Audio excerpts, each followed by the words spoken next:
This is Spectrum. Alternative medicine, homeopathy, secrets, society, hypnosis, the paranormal, alternative, energy, UFO, abduction, the weird, the wild, and the wonderful. With your hosts, Tom Theophanous and Scott Jordan.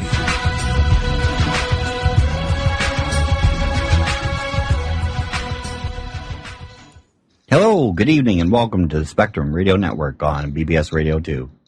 This is Scott Jordan here with my co-host, Tom Theophanous, and remember, there's no such thing as too much information. Well, I'd like to thank, today we're doing a special show. I'd like to thank Doug, Don, and Seth at BBS Radio for helping set this up. I would also like to thank the people working in the background. We have the Project Avalon moderators here with us, and I'd like to thank them for all their help. Tom, how you doing today? I'm good, Scott.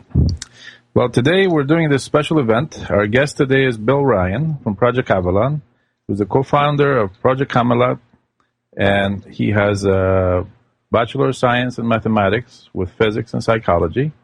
In May 2006, he co-founded Project Camelot with Kerry Cassidy. Camelot was a bold and highly successful adventure into cutting-edge investigative alternative media research, generating over 100 full-length video interviews on a number of alternative and controversial subjects addressing some of the most important issues of our time. Bill is currently based in Europe, but travels widely, and Project Avalon is his new site, which he runs independently. How you doing, Bill? Well, fine, thank you. I'm here in Europe, as you say. It's the middle of the night. I'm just waking up, and I'm delighted to be with you guys. Great.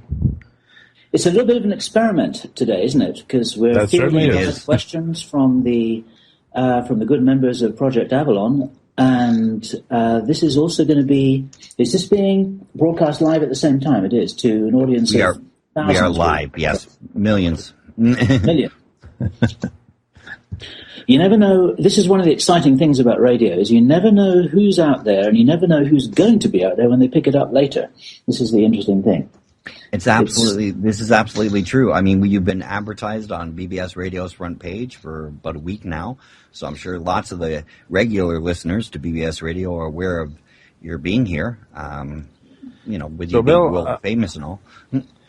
So, Bill, tell us how you got involved in Project Camelot. Oh, God. Okay, it's a story that's often been told. I'll try and compress it down to about 60 seconds. I was visiting Tintagel in Cornwall in England in April 2006 with Kerry Cassidy, and I'd previously met Kerry because a few months prior to that, I got myself involved as a webmaster for an interesting release of information coming from Victor Martinez, who runs a UFO-related news group based in Los Angeles about the so-called Project SOPO. We might even touch on that this afternoon, if anybody wants to know about that. But I'd hooked up with Kerry basically because of that, because I got myself involved in a release of classified information just by sticking my hand up in the virtual audience saying, I can do that, I can design a website, this is interesting stuff. And before I knew what was going on, I was propelled into a world of considerable intrigue. And without planning to in any way whatsoever, I became a very minor celebrity, and I became very controversial just in the space of a few months. Kerry was actually very skeptical of myself and the SOPO story until she interviewed me. And she interviewed me at the Laughlin UFO conference at the beginning of March 2006. And she talked to me for about 10 or 15 minutes about the so-called SOPO project, and then she turned her little camera off. And then we continued talking for about 2.5 hours, and we realized very quickly that there was a tremendous bond of shared perspective, shared questions, shared interest, and shared commitment to get to the bottom of whatever it was out there that there was to get to the bottom of, which is a lot of stuff. And we very quickly became very shoulder-to-shoulder close friends in this. And a month later, we ended up in Tintagel, England, when she was visiting England on her way back from a trip to Egypt. And very spontaneously, we were visiting Tintagel. We were very inspired by the place. It's the so-called Avalon of Arthurian legend. And we were on our way back to London, where Kerry needed to catch her plane the next morning. And I suddenly thought of the idea of this project that would be a major whistleblowing project, that in our agreed view would basically be hanging on the coattails of Stephen Greer's Disclosure Project, because we'd both been an admirer of the ideals of that project when that kicked off in May 2001, I think it was.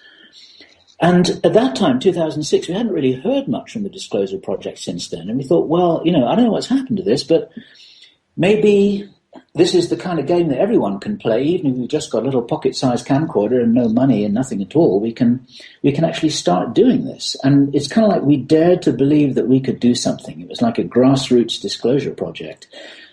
And we both simultaneously got very excited about this whole idea. And we had the whole thing mapped out, visualized, and agreed. It must literally have been within a couple of minutes, literally. Within about 120 seconds, thought, yes, we could do this, yes, and this, and this, and let's have a tribute page to people who've given their lives to this, and yes, and we just had the whole thing, and within 2 minutes, we had the entire thing just sort of established in our minds as a concept. We had no idea where the whole thing would lead. We realized later that in some ways we were sort of, dare I say it, we were kind of born for the job, or as one or two other people have joked, straight out of central casting, because you had the American, and you had the Brit, and you had the difference in styles, and it was like Mulder and Scully from X-Files, and it was, it was like the guy and the girl and the Bonnie and Clyde and the whole thing. And we never planned or strategized anything whatsoever.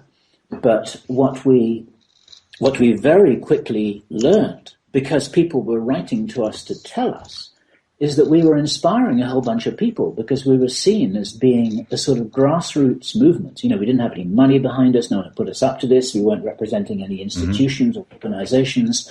We were just Mr. and Mrs. Everyman. I mean, we're kind of quite an interesting Mr. and Mrs. Everyman. But having said that, we were no different from many of the people who are listening to this program right now. We're no different from you, no different from all the Avalon members, no different from many people listening to this show. And that isn't to say that we're all ordinary. It's actually the opposite. It's to say that we're all special. But the challenge here is for us all to act on our specialness, because times are so critical at the moment. And this is maybe something that we can talk about in the show for the next 2 hours. We can't sit back and be spectators. By repeating each other's messages on Facebook, this doesn't change the world. You've actually got to do more than that. Right. And so there's something about getting this message right out there. There's something which is to do with waking up more people than just everyone else in this little sort of feel-good family that we've got. There's a very, very large job to do. And this is what Kerry and I always exhort people to do when we're talking to people in conferences or in the opportunity of radio broadcasts like this, is just to get out there and start doing something rather than talking to people who already know about stuff. But I'm going to stop now, because otherwise I'll talk continuously for 2 hours, which I'm very capable of doing. I apologize for that. That's okay. What's the next question? What is amazing to me is that you and Kerry were on separate missions. Then you met, and everything changed. I mean, it was almost like a fated meeting. And look what's become of Project Camelot. And it's so huge. Honestly. I do have a question, though. Go ahead. Celine wants to know, what book have you read that most impacted your life? Oh, boy.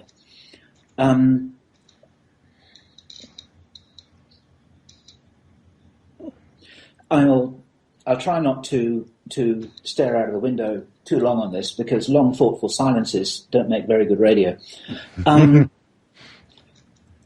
The most useful answer I can give immediately would be The Holographic Universe by Michael Talbot, which I would strongly recommend anybody out there who's never read this or never heard of it to grab a copy. It's available in paperback. Amazon's got copies just for a few dollars. It'll change your worldview.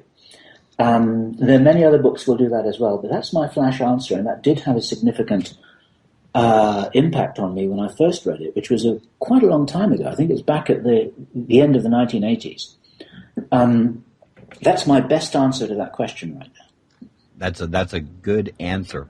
I'd go with two books. I'd go with Magic and Mystery in Tibet, and I'd go with Psychic Discoveries Behind the Iron Curtain. That would be me. And I've got both of those on my bookshelf.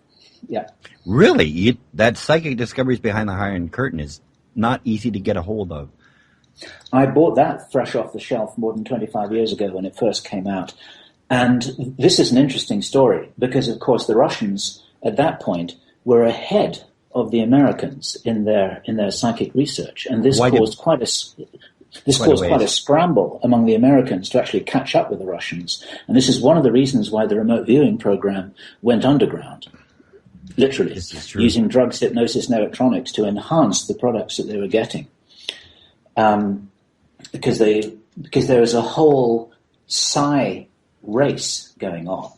It wasn't just a weapons race, it was a psychic weapons race, if you like, not only connected with the remote viewing, but to do with the remote influencing. And when you start getting on that kind of subject, then you start treading on quite thin ice because the powers that be don't like people to know that that kind of thing is a reality. And of course, there was this semi-comedy film that came out recently, The Men Who Stare at Goats.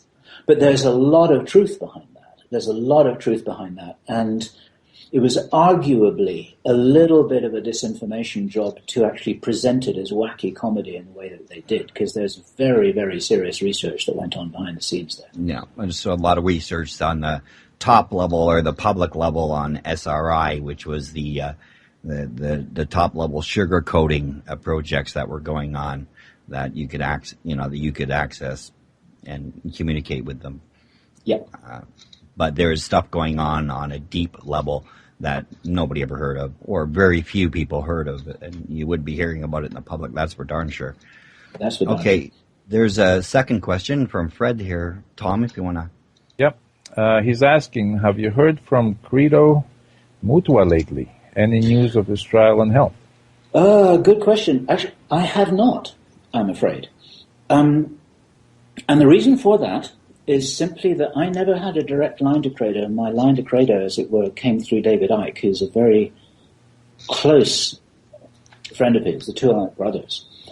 And David himself, I don't think, has been in touch with the Credo recently because he's been in the middle of a very grueling international speaking tour. And one of the things I want to do between now and the end of December is catch up with David and ask him how Credo is. So I'm afraid I don't have an answer to that question. Okay. There was a secondary question to that was any word on this stolen artifact? Did you hear anything about that? Ooh. I have heard nothing.